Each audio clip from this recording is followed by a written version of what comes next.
Wisconsin, a critical battleground state. The state has 10 electoral votes up for grabs. The battleground state of Wisconsin. Hello, Wisconsin. Hello, Wisconsin. We're back. So let's talk about Wisconsin.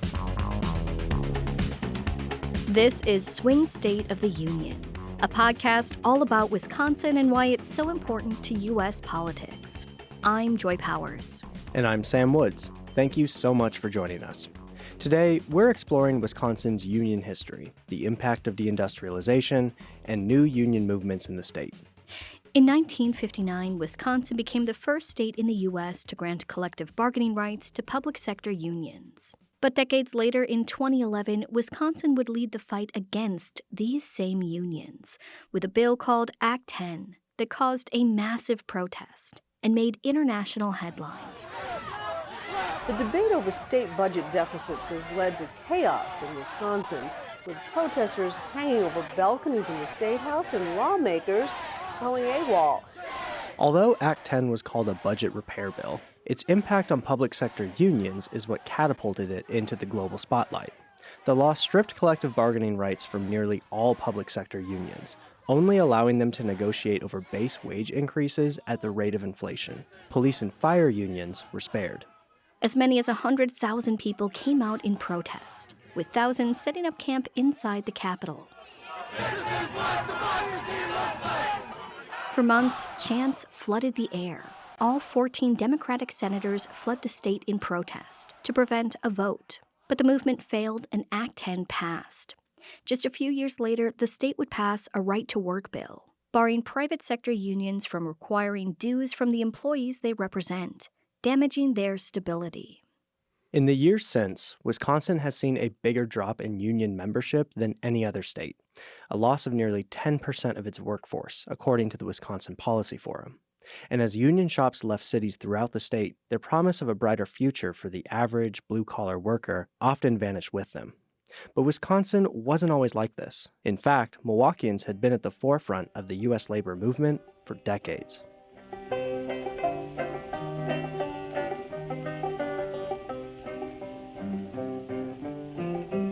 The history of unions and labor organizing in Wisconsin is at least as old as the state itself. By the time Wisconsin became a state in 1848, bricklayers and carpenters in Milwaukee were already unionized. But the relationship between labor and politics in Wisconsin was solidified in 1886, when workers across the nation demanded an 8-hour workday without a cut in pay. In May of that year, Milwaukee workers called a general strike, wherein people across multiple industries refused to work. As Milwaukee historian John Gerda explains, employers and state militia joined forces to stop the strike. After protesters refused to leave, state militia shot at them in an event now known as the Bayview Massacre. First week of May, 1886, underlined that in labor history, both here and nationally. That's when the strikers pretty much shut down the city, a general strike that paralyzed Milwaukee. And there was one major employer that was still open, and that was the Bayview Rolling Mill. And they came one day, largely, I think it was about 1,200 strikers, and there was a militia stationed there, and they kind of scared them away. They showered the militia with, dead chickens and stones and sticks and all sorts of things. But they said they'd come back the next day. They did. The militia was waiting for them.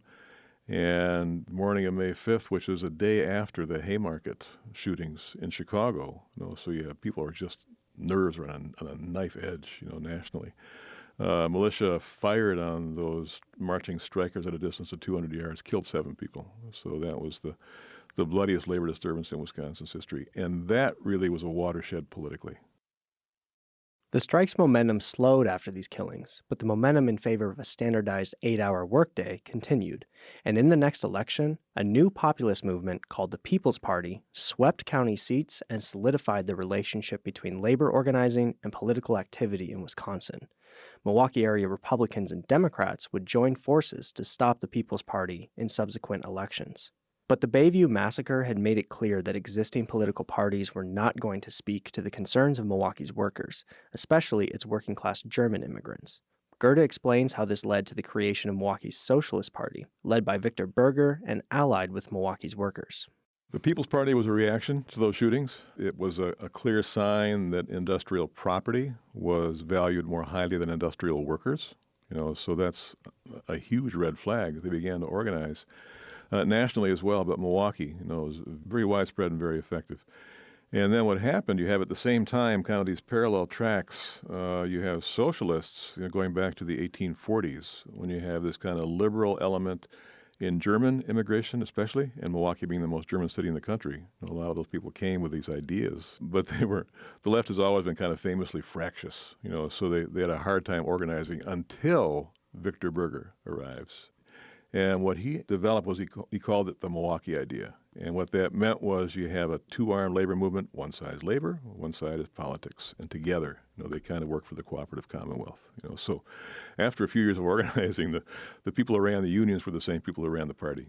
Milwaukee would elect 3 socialist mayors who governed for the majority of the first half of the 20th century.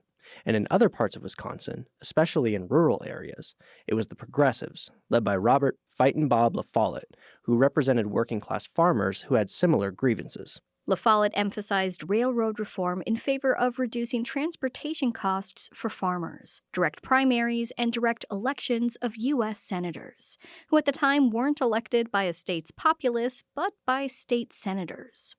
Progressives, led by La Follette, and socialists, led by Berger, differed on some issues, but ultimately worked together in the state legislature to pass worker-friendly legislation. Here's Gerda again. It was by no means clear-cut, but you have pretty much different constituencies with sympathetic platforms. There's a little suspicion. Berger talked about La Follette as being just tinkering, with mechanics of government, whereas he stood for a wholesale, a remaking transformation of American politics. So you have some differences, but the 1911 legislature, the famous 1911 legislature, they worked together. Unemployment compensation and workers' comp. That was a really groundbreaking legislature, and it was both progressive and socialist. Similar alliances between labor and politicians were solidified around the country, especially during the Great Depression. But while FDR's New Deal coalition would lead to decades of Democratic Party dominance, it would come at the expense of progressives and socialists, who were able to get some of their policies put in place nationally, like Social Security and unemployment insurance, but who slowly saw their voters move to the Democrats. Still, by the middle of the 20th century, labor was hitting its zenith. By the 1950s, about 1/3 of private sector jobs nationwide were unionized, and organized labor recognized the need for political action to protect the gains they had won for workers. Political scientist Philip Rocco explains. This affected life in a pretty profound way, not just on the shop floor, not just in terms of people's ability to bargain collectively with their employers, but also in the political arena. Unions typically have a committee on political education, which organizes their members, educates people about politics, and even some really obscure issues which are going to affect the lives of working class people. And so it's really hard to think about politics in the middle of the 20th century in Wisconsin without thinking about the role of organized labor. The middle of the 20th century was also when Wisconsin's union jobs were increasingly held by people of color. Though early labor movements were spearheaded by European immigrants who were ethnically discriminated against, many unions in Milwaukee and Wisconsin did not encourage or did not allow people of color to join their ranks. Racial discrimination was also used as a strike-breaking tactic by employers, who recruited laborers of color to work when white unionized labor was on strike. But as Milwaukee historian Reggie Jackson explains, World War II saw Wisconsin's unionized manufacturing jobs open to black people coming north in the Great Migration and immigrants from Mexico, as these jobs supported a multiracial middle class. Milwaukee's black population was very small in 1940. Less than 9,000 blacks lived in the city in 1940. By 1950, it was over 21,000, over 62,000 by 1960, and over 105,000 by 1970. And that change was primarily a result of the fact that people knew there were good manufacturing jobs in Milwaukee, and they came from the South and other places throughout the state of Wisconsin even. And it shifted, the fortunes of a lot of people, put them in a position where they could do really well. And unfortunately, I tell people all the time that black people came to Milwaukee at the wrong time. They came at the latter end of the Great Migration out of the South, where some 6 million blacks fled the former Confederate States and moved other places, but they didn't move to Milwaukee in large numbers until World War II, when the factories in Milwaukee finally opened up their doors to black workers. The unions, which had discriminated against blacks for decades, finally opened membership to black workers for the first time, and black people who lived in Milwaukee, called their family members and friends in the South and told them, this is a good place to be. There's good jobs here. But as Jackson alludes to, widespread unionized jobs wouldn't last in Wisconsin. Deindustrialization, or the process of transitioning out of an industrial economy, hit unionized labor hard, as jobs that were previously unionized left Wisconsin or were eliminated. Communities that had been organized around industrial labor would be changed forever. We'll look at how the loss of auto manufacturing plants in Kenosha, Wisconsin affected life in the city, and how this changed Wisconsin's politics. After this short break. Hi, it's Terry Gross, the host of Fresh Air. We bring you in-depth, long-form interviews with actors, directors, musicians, authors, journalists, and more. Listen to our Peabody Award-winning Fresh Air podcast from WHYY and NPR. If you're enjoying WUWM's Swing State of the Union, please share it with a friend. You can find us wherever you get your podcasts. The story of deindustrialization is one that's played out throughout the nation. But for small, Rust Belt cities like Kenosha, the impact has been metamorphic. People outside Wisconsin may think of the city's name as a synonym for racial conflict, when protests after Jacob Blake was shot by police in 2020 ended in the deaths of 2 protesters and made international headlines. But for people who worked at American Motors in the 1970s, like John Drew, a former Kenosha area leader of the United Auto Workers, Kenosha was a paragon of diversity and community. One of the things that we were very fortunate was that we did work in an integrated environment. You work side by side with black workers, white workers from the South, white workers from northern Wisconsin. We were all getting paid the same. We were all doing the same kind of work. We all had the same kind of hopes and aspirations in terms of, making it. Kenosha was like a lot of factory towns of its time. In many ways, it seemed like the city revolved around the working hours of the plants, which accounted for more than 100 acres of prime real estate in Kenosha, including on the shores of Lake Michigan. When Drew started working there, he was impressed by its enormity. When I started at American Motors in Kenosha, there were 10,000 members of Local 72. And it was a huge, bustling, sprawling plant with all kinds of things going on. We built several different models of cars. We made the engines there. All the stampings for the cars were made there. It was a huge complex with 2 plants, one in the middle of the city called the main plant, and another one, a lakefront plant. So it was a whole world unto itself. The union had come to power in Kenosha amid the Great Depression, when workers at what was then Nash Motors staged a strike and ultimately won the right to organize. In the following decades, the United Auto Workers Local 72 had come to dominate life in Kenosha, both at work and at play. The union was very involved in the community, through our community service activities. Recreation activities were through the union. We had softball tournaments and bowling leagues, and we sponsored a Boy Scout troop and a Little League team and all of that. So it was really a place where people came together, not just to work, but also to socialize and democratically participate in decision-making through their union. Even when Drew began working there, American Motors was a relatively small automaker whose fate often relied on the popularity of the models they were producing. Jobs at the plant had ebbed and flowed over the decades, but the union had helped create secure, middle-class jobs for its members. But in the early 1980s, things were changing in Kenosha and around the nation. The economy was shifting to more service-oriented work. According to the Bureau of Labor Statistics, machinery manufacturing, which includes automaking, lost nearly 14% of its jobs over the course of the decade.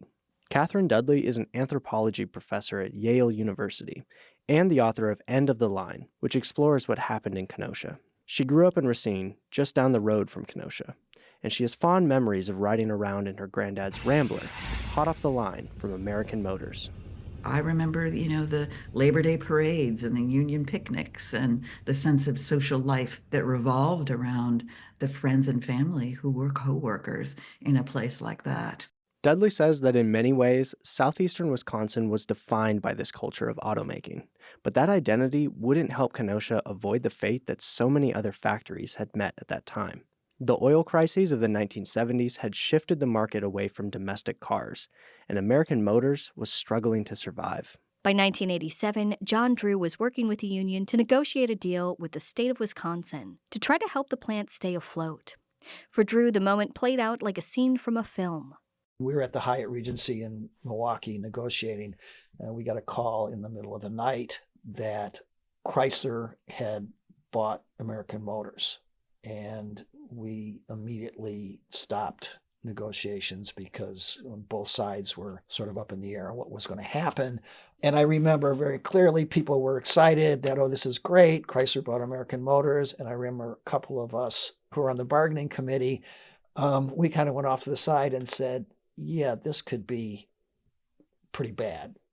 They were right. Not long after the sale, Chrysler announced it was shutting down auto assembly at the Kenosha plants. The UAW worked hard to avoid the closure, as Drew explains. Within a few days of the announcement, we shut down the plant and we had a rally on 52nd Street in Kenosha with Jesse Jackson, speaking to our members and, starting the fight. We picketed any place we found Iacocca within anywhere near Kenosha. We went to the shareholders meeting in New York City.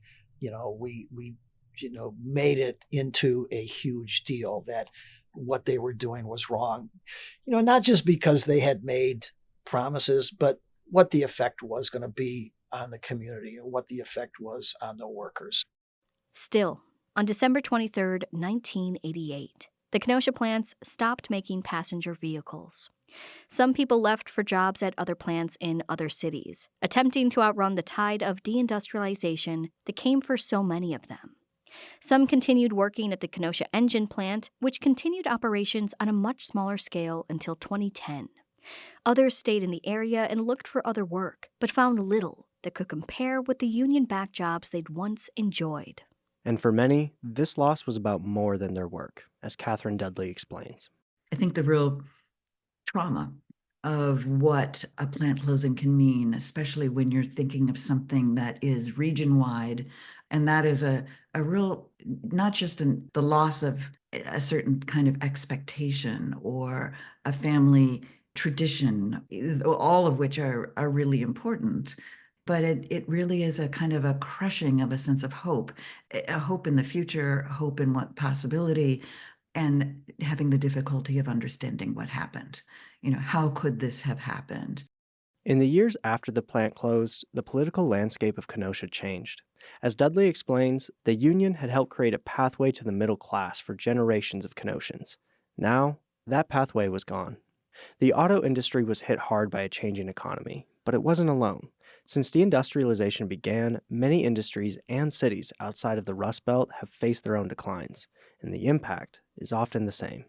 Whether you're a furniture factory in the Southeast or the Northeast, whether you are a rancher in, the Great Basin out West, whether you're a farmer in, the heartland of the United States, or you're an industrial worker in the Rust Belt, you are still confronted with what once was possible is no longer possible. The underlying sense, which is extremely powerful and part of the kind of backlash and critique that we're grappling with today, comes from that very real lived experience of seeing respectability and a middle class standard of living slip through your fingers and your children's.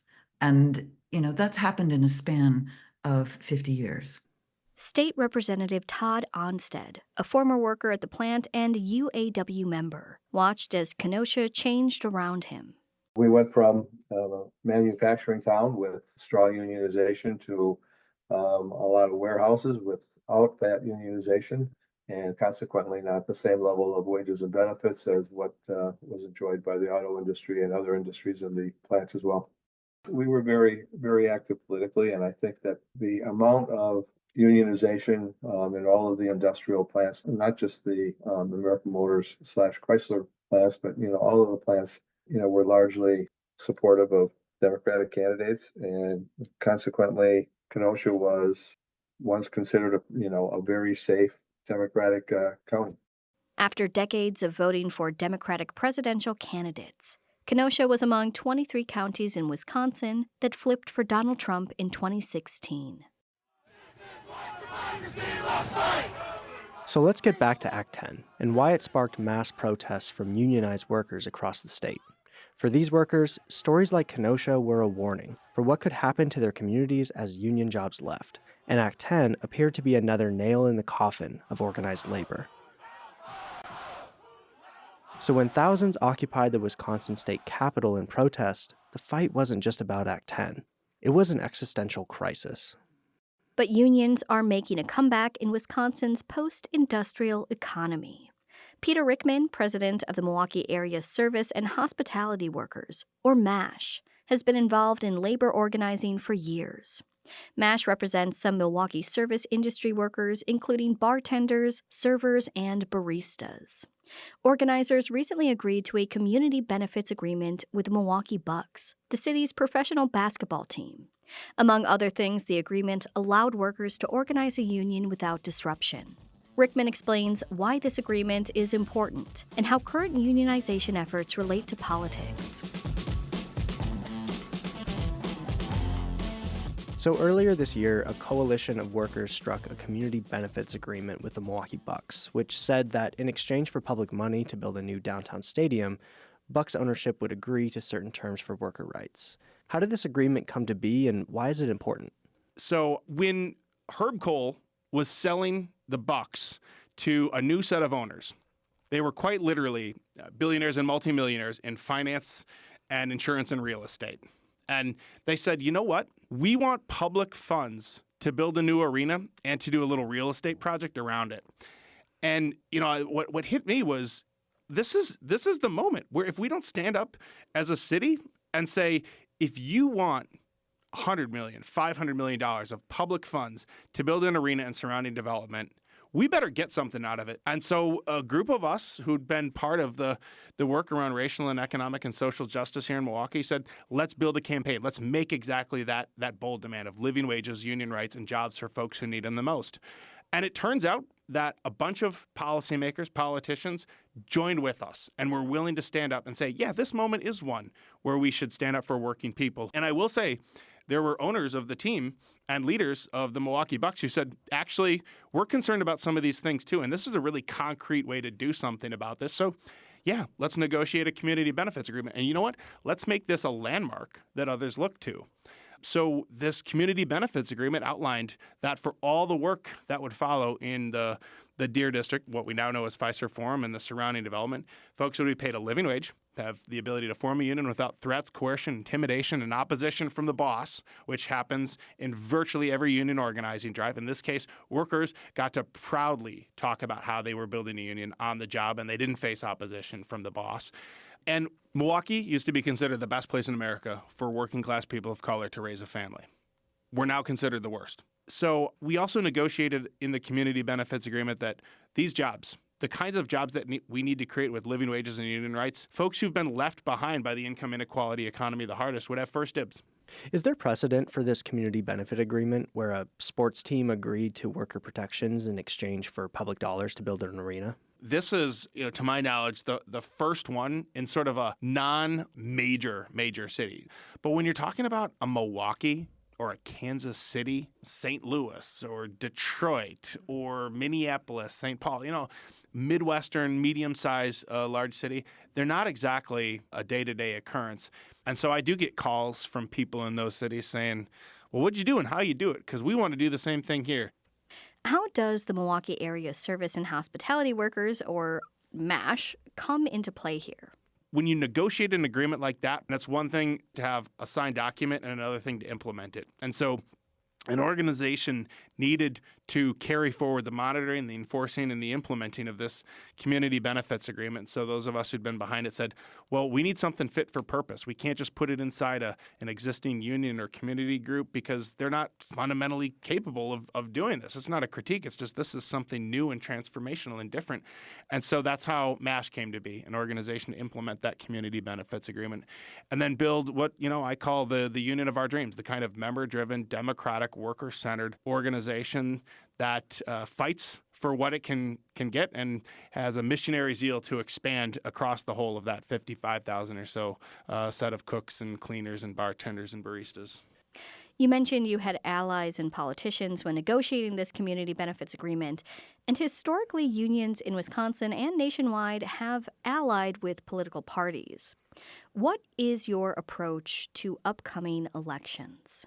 In the United States, in a different era, the union movement was heavily identified with the Democratic Party, and in some cases was a major force in impacting the way the party and government governed. It built up the Democratic Party in the electorate. There's a reason why the New Deal coalition that had governing power in the United States for 40-ish years, was really rooted in the labor movement. And, it put people into office of the Democratic Party and ran that organization. But, Bill Clinton is the one who passed NAFTA and drove a semi-truck over not just northern industrial workers, but through the industrial outposts of the rural South. And it's what decimated the Democratic Party. And the union movement really couldn't do much about it. So it's a conflicted relationship. And so, I don't think the role of unions in the political process can just be to sort of like tail the Democrats or just to support the Democrats. The role of the labor movement in the political process has to be to articulate a broad program of social uplift for working class people generally. But it gets pretty mixed up for a lot of us in the union movement when we have to think about things like, what do we do in the 2024 election for president? It gets pretty difficult when you start to think about what do you do in the 2026 gubernatorial election here in Wisconsin, and was in 2018 and 2022, when we don't necessarily have in the Democratic Party folks who have an alignment of values with us. Wisconsin is again among the leaders of union movements emerging throughout the United States, as service sector workers have begun to fight for better working conditions.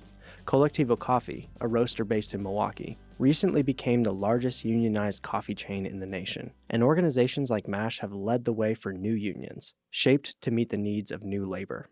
As union strength grows, could its political power follow in an important swing state like Wisconsin? We could find out in November. And the fight over Act 10 isn't over. In November of last year, a coalition of unions filed a lawsuit challenging Act 10, claiming it violates the Wisconsin Constitution's Equal Protections Guarantee. And even today, more than a century after workers shed blood for their rights in Bayview, Milwaukeeans gather to remember what they're fighting for. Solidarity forever, solidarity forever. The battle over labor rights keeps marching on.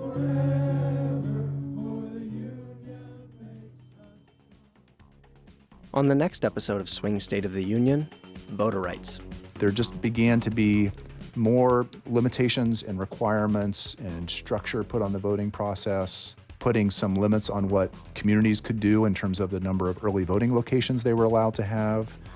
To the degree that those things didn't go into effect, it was mostly because there were lawsuits. Who gets to vote? Next time on Swing State of the Union. I'm Joy Powers. And I'm Sam Woods. Swing State of the Union is produced by WUWM Milwaukee's NPR, a part of the NPR network. Please subscribe to the Swing State of the Union podcast wherever you like to listen.